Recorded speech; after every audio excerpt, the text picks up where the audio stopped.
Ahoj, Ráďa Vašík z Acti Sportivu.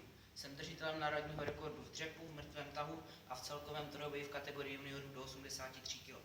Dnes se podíváme na jeden z nejzákladnějších cviků na rozvoj dolní části těla. Jsou tím dřepy. Máme dvě varianty. První varianta je klasický kulturistický dřep.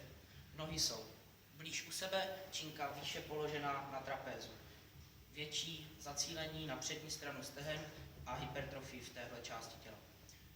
Zásadou je hrudník nahoru, nádech do břicha, kolena ven, tlačíme do pat a do vnější části chodidel.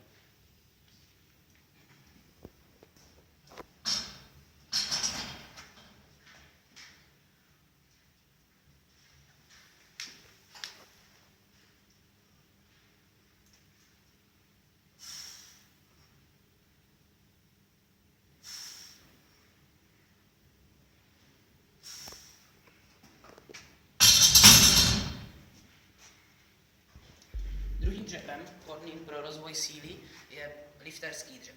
Nohy jsou zde více rozkročené a činka položená níž na trapézovém svalu. Tím získáme větší sílu. Jinak zásady jsou stejné jako u předešlého dřepu.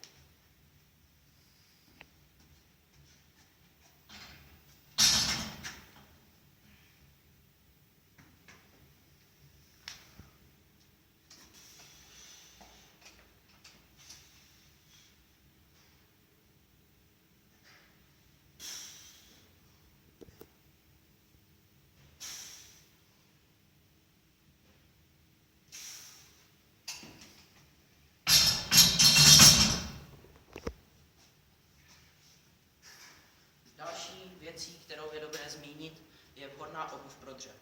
Pro první variantu dřepu se perfektně hodí obuv s vyšší podrážkou, která nám pomůže zacílit více na přední stranu stehen.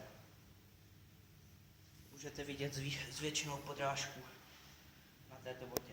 Pro lifterský styl dřepu se více hodí bota s rovnou podrážkou, jako je klasická konverska, která nám umožní se do dřepu lépe posadit a zapojit tak lépe zadní řetězec svalů. To je všechno, Ráďa Vašík z Acti Sportivu. Ahoj.